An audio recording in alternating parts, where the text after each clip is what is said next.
Ok, salut. Marine Le Pen vient de dire que pour elle, il faut interdire le port du voile dans l'espace public. Alors attends, si je prends un peu de recul, la religion est une façon de penser. Du coup, si le voile est une façon de t'habiller en fonction de ta manière de penser, alors interdire le voile revient à interdire une manière de penser en fait. Marine Le Pen vient donc de demander l'interdiction de la liberté de penser en France. Bravo Marine! Bravo! Ah ben attends, si elle et ses copains ils font des raccourcis entre musulmans et terrorisme, bah, j'ai quand même le droit d'en faire entre politique et racisme. Alors là, évidemment, je vois arriver à 1000 mètres les commentaires genre c'est pas du racisme. Moi aussi je suis contre le voile parce qu'il y a des intégristes musulmans qui forcent des femmes à le porter. Alors là je dis ok, mais explique-moi la différence entre des intégristes musulmans qui forcent des femmes à le porter et toi qui veux en forcer d'autres à l'enlever. En fait, t'es juste un intégriste pas musulman mon pote. Un intégriste laïque. Un intégrique. Bah oui, parce qu'en vrai, en France, des femmes qui sont forcées à porter le voile, il doit y en avoir, c'est certain. Mais j'ai un peu l'impression qu'elles sont comme les extraterrestres ou les fantômes. Tout le monde dit évidemment qu'elles existent. Bon, moi personnellement j'en ai jamais vu, mais j'ai vu des reportages à la télé. J'ai même un ami qui en a vu une fois. Si, la nuit, dans un champ. Elle volait apparemment dans le ciel.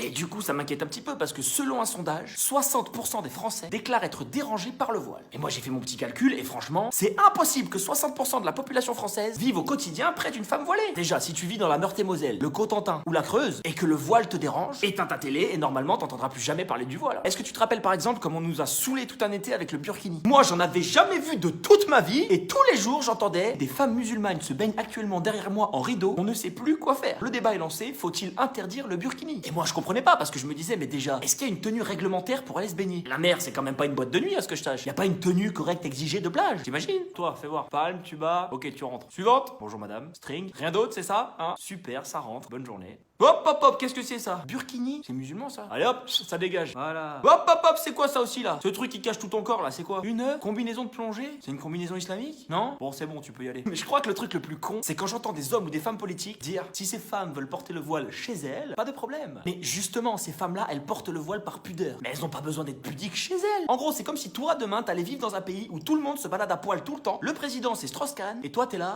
Les gars, y a moyen que je garde un slip quand même ou pas? Ah non, je dis pas du tout que vous en mettiez, je dis juste que moi, je serais plus à l'aise avec un slip. Et là, je commence à avoir froid aux châtaignes. Oui, ça claque. Et ce qui est encore plus gênant, c'est que comme soi-disant ça gêne 60% des Français, il faudrait l'interdire. Alors pardon, mais dans ce cas-là, il faudrait commencer par interdire Zemmour de télé et sûrement Macron d'Élysée. Et là, comme si ça suffisait pas, quand on demande à Julien Audoul, tu sais là, c'est le gars qui a demandé à une femme voilée qui accompagnait des enfants en sortie scolaire de retirer son voile. Le gars répond en toute détente, eh bien moi madame, je suis triste pour les enfants des gens assassinés par des terroristes musulmans. Pouah, putain Juju, le raccourci là. Et quel est le lien entre voile et terrorisme? Tous les terroristes jusqu'à présent c'était que des mecs. C'était les frères Kouachi au Bataclan, c'était pas les sœurs Kouachettes. Mais attention, t'es pas tout seul dans l'équipe. Hein. L'autre fois, j'ai entendu Castaner dire que la barbe était un signe de radicalisation.